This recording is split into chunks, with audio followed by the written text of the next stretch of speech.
Madame, Monsieur, bonsoir.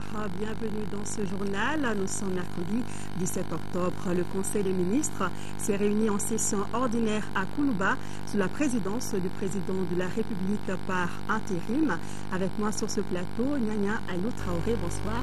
Bonsoir, Léhi Soukou. Avec vous donc le contenu du Conseil des ministres qui a procédé donc à des nominations, entendu une communication et bien sûr adopté des projets de texte. Tout à fait. Au chapitre, bonsoir à tous, au chapitre des mesures législatives sur présentation du ministre des Affaires étrangères et de la coopération internationale, le Conseil des ministres a adopté un projet de loi autorisant la ratification de l'accord de prêt combiné des ressources de la Banque islamique de développement et du Fonds de solidarité islamique pour le développement, de l'accord d'Istina A et de l'accord de vente à tempérament signé à Bamako le 29 août 2012 entre la Banque islamique de développement et le gouvernement de la République du Mali pour le financement du programme d'amélioration de la productivité agricole des petits exploitants pour l'Afrique subsaharienne. Le programme d'amélioration de la productivité agricole des petits exploitants pour l'Afrique subsaharienne a pour objectif d'augmenter la productivité des systèmes de production agricole pluviale et irriguée à travers l'amélioration de la qualité des sols, l'accessibilité aux semences, au marché et au financement. Dans le cadre de la mise en œuvre de ce programme, le gouvernement de la République du Mali a signé un accord de prêt combiné avec la Banque islamique de développement pour un montant de 2 740 000 $ des États-Unis, soit 1 393 millions de francs CFA environ, et le Fonds de solidarité islamique pour le développement pour un montant de 1 530 000 $ des États-Unis, soit 778 234 000 francs CFA environ. Un accord de vente à tempérament pour un montant de 1 420 000 $, soit 722 283 000 francs CFA environ.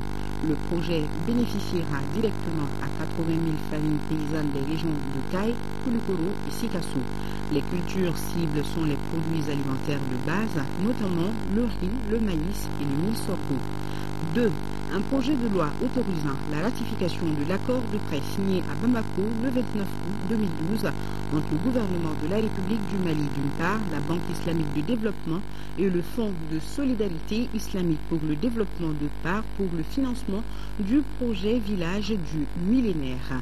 Dans le cadre de la réalisation des objectifs de développement du millénaire, le gouvernement de la République du Mali a signé un accord de prêt combiné avec la Banque islamique de développement pour un montant de 2 millions de $ des États-Unis, soit 1 milliard 17 millions de francs CFA environ, et le Fonds de solidarité islamique pour le développement pour un montant de 6 millions de $ des États-Unis, soit 3 milliards 51 millions de francs CFA environ. Ce prêt est destiné au financement du programme Village du millénaire qui vise à améliorer les conditions de vie des populations du village millénaire du Tibi dans les communes rurales de Djoro et de Farakoumassa dans la région de Ségou. Les domaines concernés sont la santé et la nutrition, les infrastructures et l'énergie, l'éducation et l'égalité des genres, l'agriculture et le développement des entreprises, le microcrédit et la finance rurale, l'environnement, la recherche et le développement. 3. Un projet de loi autorisant la ratification de l'accord d'Istina A signé à Bamako le 29 août 2012 entre le gouvernement de la République du Mali et la Banque islamique de développement pour le financement du projet de développement rural intégré de Kita et ses environs, phase 2.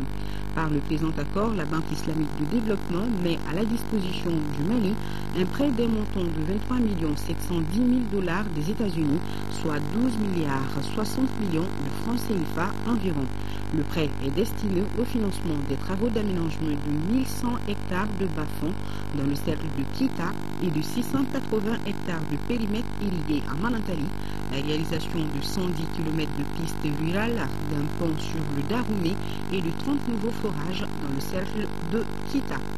Au chapitre des mesures réglementaires sur le rapport du ministre de la fonction publique et de la réforme administrative, le Conseil des ministres a adopté des projets de décrets fixant l'organisation, les modalités de fonctionnement et déterminant le cadre organique du Centre national des concours de la fonction publique. Le Centre national des concours de la fonction publique a été créé par une ordonnance en date du 4 mars 2009.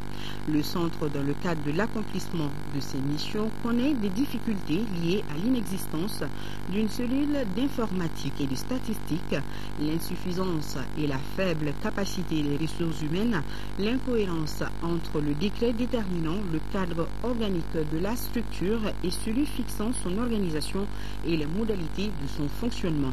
Les présents projets de décret sont adoptés en vue de combler ces lacunes en réorganisant le Centre national des concours de la fonction publique, en redéfinissant ses attributions et en le dotant de ressources humaines nécessaires à son fonctionnement. Au chapitre des mesures individuelles, le Conseil des ministres a procédé aux nominations suivantes.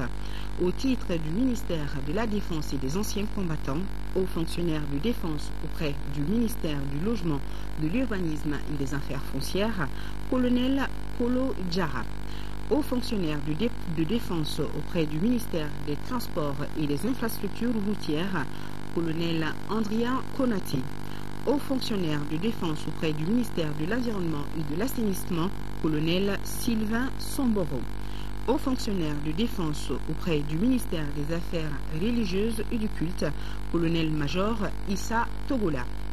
Au titre du ministère du Logement, de l'Urbanisme et des Affaires foncières, conseiller technique, Ruben Terra, ingénieur des constructions civiles. Abbas Yalkoué, ingénieur des constructions civiles. Chargé de mission, Amadou Ombotime, professeur. Au titre du ministère de l'Artisanat et du Tourisme, conseiller technique, Birama Djanko, assistant de recherche. Au titre du ministère délégué auprès du ministre de l'Économie et des Finances et du Budget, chargé du budget, chef de cabinet, Lanciné Doumbia, inspecteur des services économiques. Au chapitre des communications, au titre de la présidence de la République, commissariat à la sécurité alimentaire, le Conseil des ministres a attendu une communication relative à la situation alimentaire et à l'évolution des prix des produits agricoles. S'agissant de la situation alimentaire, la situation alimentaire est globalement satisfaisante dans notre pays à la faveur d'une part d'une bonne production céréalière qui s'annonce et d'autre part de l'amélioration de la production laitière dans la zone pastorale. L'approvisionnement des marchés en céréales est globalement satisfaisant. En perspective, le niveau de sécurité alimentaire devrait s'améliorer davantage avec le stockage d'anciens stocks au niveau des grandes zones de production. S'agissant des prix des produits agricoles, la période du 4 au 10 octobre 2012 se caractérise par une prédominance de la stabilité des prix sur les marchés. On note toutefois quelques baisses significatives des prix aux producteurs des céréales sèches, notamment le sorgho. Sur les marchés de consommation, des baisses de prix s'observent également et sont assez répandues pour le niébé comparativement aux céréales. L'état d'approvisionnement des marchés est globalement moyen. Voilà pour le conseil d'aujourd'hui. À vous, Denis Sissoko. Merci, Nana Traoré. Alors, on vous retrouve samedi pour le journal de 20h. Merci.